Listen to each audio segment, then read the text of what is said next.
Hello, welcome to this video. I'll be giving further examples on how to go about vectors.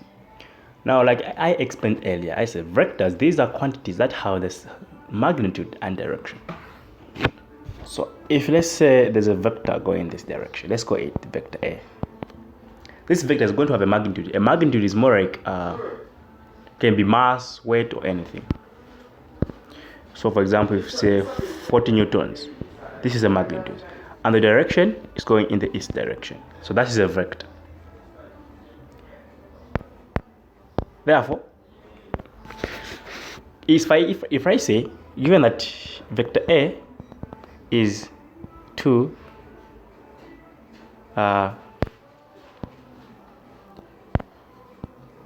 is 2, 1. What I mean is, this vector is going in this direction. When I plot it on the x or y plane, I'm going to have 2, 1. Let's call this 2. Let's call this 1. So I'm going to have something like that. So it will be there. So it will be from O, like that. That's our vector A.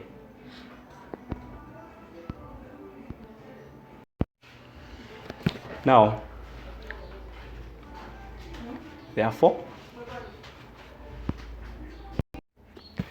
now vectors can be added in the same way you can add n numbers.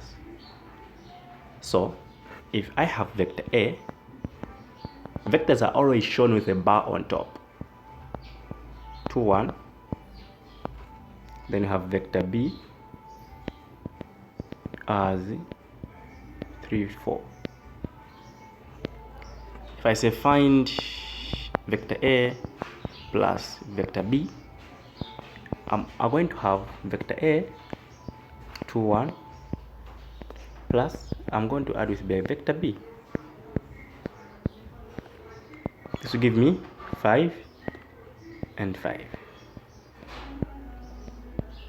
That is A plus B. Vectors can also be subtracted. I use the same example.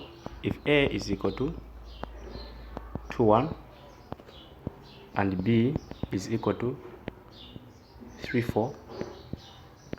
If I say find vector A minus vector B, this means vector A 2, 1 minus vector B 3, 4. And this will give us 2 minus 3 is negative 1. 1 minus 4 is negative 3. So we have this as our A minus B. Now vectors can also be multiplied. I'll give you the same example. If A is equal to 2, 1, then B is equal to 3, 4. If I say find A, B, like that. Now this one need to note the following. When I say find A times B, I don't mean you just start multiplying direct. No. What you do is, this will be OB minus OA. I've introduced O to know that these are position vectors. They are starting from O on the x or y plane. Therefore, this is how you should answer all multiplication of vectors. OB minus OA. You start with at the second, you remove what is at the first. So this is 3, 4 minus 2, 1. Then I'm going to have 3 minus 2 is 1, 4 minus 1 is 3. So this is the A times B.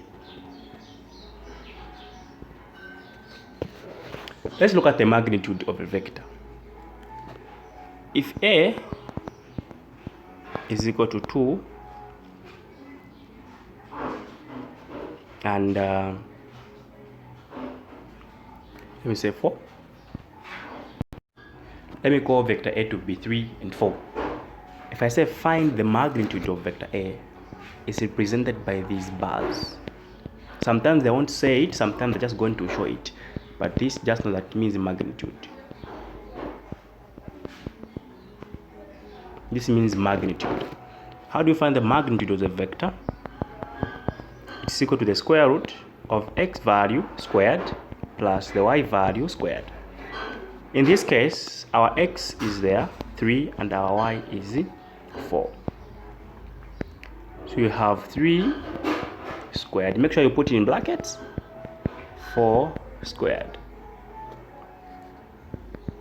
This will give you 9 plus 16. 9 plus 16, you get square root of 25. Square root of 25 is 5. Then you add the units, because we don't know the units that we are using, whether it is mass, weight, or something. That's how you find the magnitude of a vector. How do you find the magnitude of 2 vectors? For example, if I have A, 1 and 3, then B to be 4 and 1. And I say find the magnitude of AB. Now before I go anywhere, I need to find what AB is. We just did the multiplication of vectors. So first I know that AB is equal to OB minus OA, which will give me 4, 1 minus 1 and 3. Therefore, I'm going to have 4 minus 1 is 3, and 1 minus 3 is negative 2. I have found what AB is. Therefore, I can now go to the next step, which is finding the magnitude.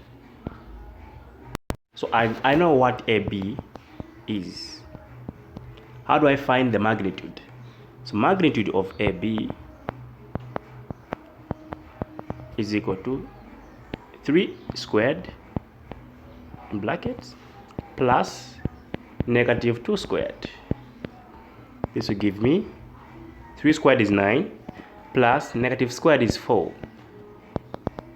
Now 9 plus 4 is 13.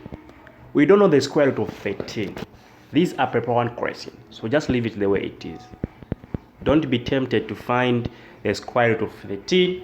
They are going to know in the exam that you use a calculator and be disqualified.